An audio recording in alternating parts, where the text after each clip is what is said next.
Hello and welcome students in your science class. So, as you all know that in last class we have discussed the first chapter of NCERT, that is food and from where does it come. Now in this class I am going to discuss the second chapter of NCERT, that is components of food. But before beginning with this chapter, I am going to give you a summary of the previous chapter, in which we have discussed about ingredients, sources of food, plant as a part of food, and animal on the basis of their food habit. So, ingredients. Ingredients are the component of food which are combined in different quantity or proportion to make a particular dish. Let's take an example of idli. The ingredients of idli are rice batter, water, and oil. If we combine these three things, then we can easily make a idli. Now, the sources of food, which are plant source and animal source. In plant source, we have plant root, stem, flower, fruit, seed, etc.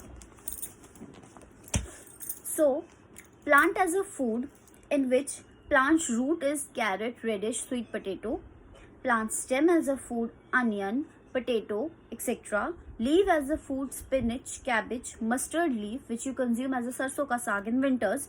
Fruit as a food, apple, mango, banana, you must be knowing the fruits. And flower as a food in pumpkin, jasmine, and sunflower.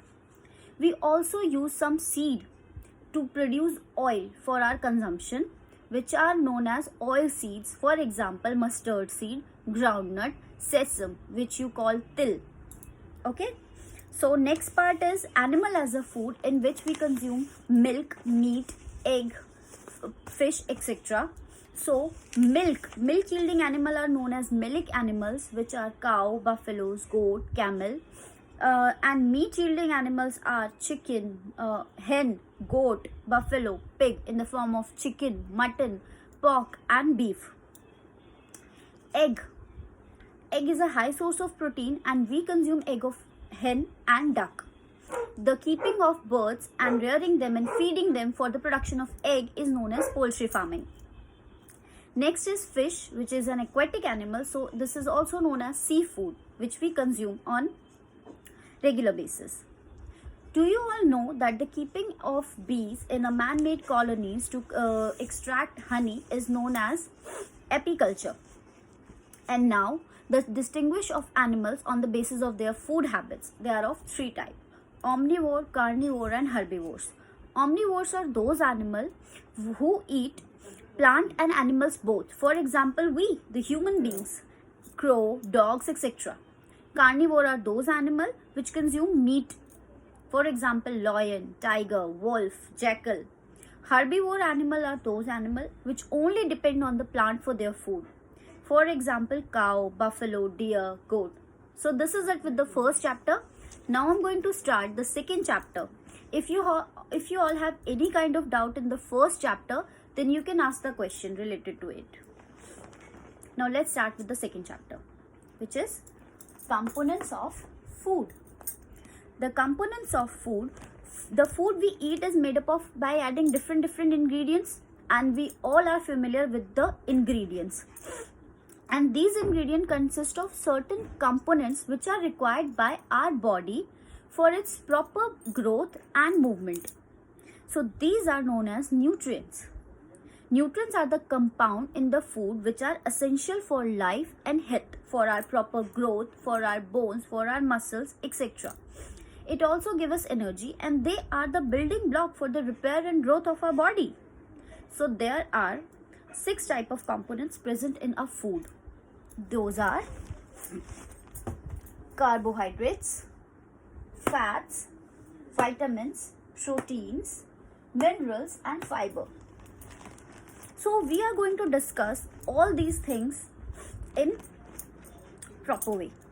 So first is carbohydrate, the substance that is rich in energy. These are the food which give our body a proper energy to work. They are vital for us. The two main form of carbohydrate are starch and sugar. Now, by taking the name of a sugar, you must be knowing and you must are familiar with the word sugar. But it's not the table sugar we consume.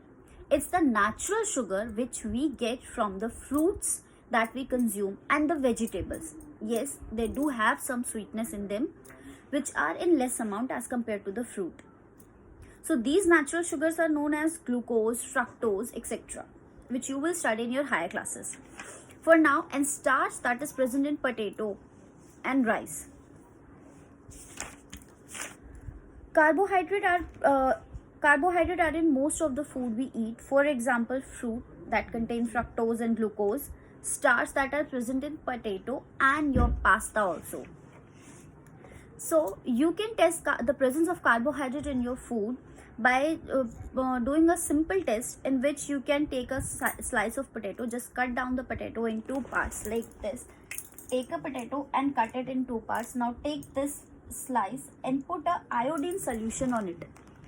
Iodine solution you will get in the lab only. Okay, so you put some drop of iodine solution in it. You will see a sudden change of color on this layer of the potato where you have put it iodine solution. It will turn blue-black, dark blue to black, which indicates the presence of starch, that is a form of carbohydrate in a potato. It's a very easy test. Okay, so next part is protein. Protein is essential for life. It is also known as building block for life. Building block means it repair and help in the growth of the body.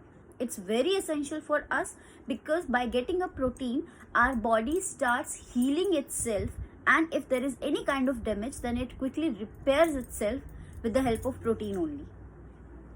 Protein help in growth, maintain and replace the tissues of our body. Now what are the tissues? They are, so yes, we have discussed about protein, that they are the building blocks, they repair our cells, they repair our tissues. Now what are cells and tissues? You will study in higher classes, but for now they are the units which form our body, which form our organs, organ system and our structure, basic structure. So okay, protein repair them. If there is any kind of damage due to disease or anything, then protein helps in the repairment of those cells and tissue. You can find protein in meat, milk, egg, etc. Now next part is fat. Our body use fat in the form of energy. Okay, it is present below our skin layer. Body uses fat as a fuel source and it is a major storage of energy in our body. It is needed for good health, but if we consume fat in excess of amount, then we may get a disease, that is obesity or oversized, which means we will become very fat, very, that we will be unable to move and very lazy. So we should only consume fat in limited amount. The food which contain fat are oil, nuts, meat, fish and some dairy products. Dairy products like cheese, cottage cheese, etc. Taste of a fat. Now take a small tissue paper and wrap a food item in it. Now squeeze it and then open the tissue and observe that there are some small droplets kinds of thing.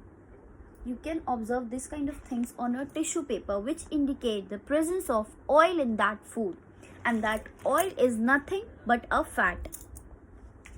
Although a limited amount of fat is very much necessary for our body as it gives us energy, but not excess.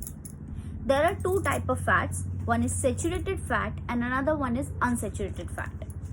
Saturated fat are those fats which are solid at room temperature. They are meat, butter and dairy products, whereas unsaturated fats are normal vegetable oils which are always liquid at room temperature.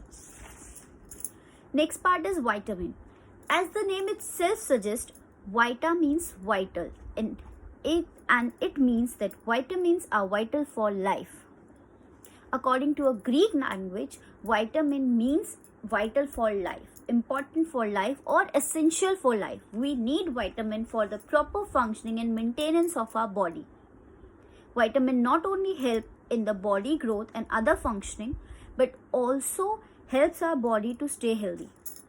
So yeah, we need vitamin in a proper amount, not excess, but yes, and that requirement can be completed by taking different sources of food.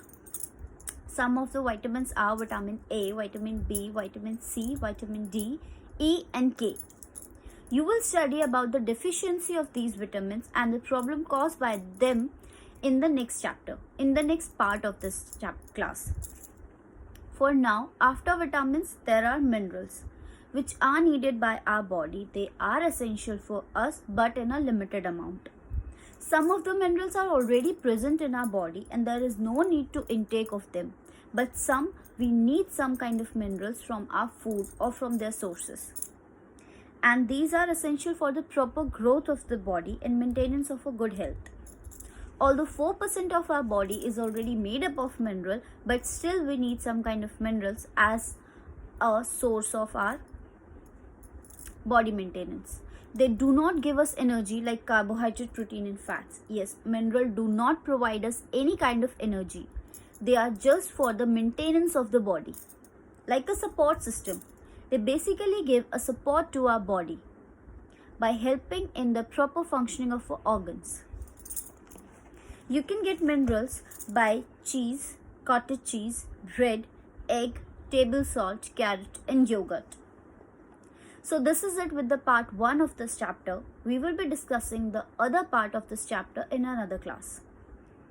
I will be giving you the homework and other class assignment. All you have to do is just go through the chapter, go through the notes and watch the video very carefully. Listen to each and every part, read all the notes very properly and carefully and then ask the questions. You can ask the question in the given time period, that is 12 to 1. In between that hour, you can ask questions, you can ask about your queries and whatever doubt you have in your mind. If you will not get anything, then all doubts will be cleared in the next class also. You can ask them in the next class also. But for now, just go through the chapter, revise everything, either first chapter or second chapter. I will clear all your doubts. If you will ask me all your queries, whenever you want, I can answer them. But just go through the chapter, the notes, the questions very carefully. And watch the video, listen to the points, note everything, note your doubt also, so that you can ask them. Till then, stay safe, okay?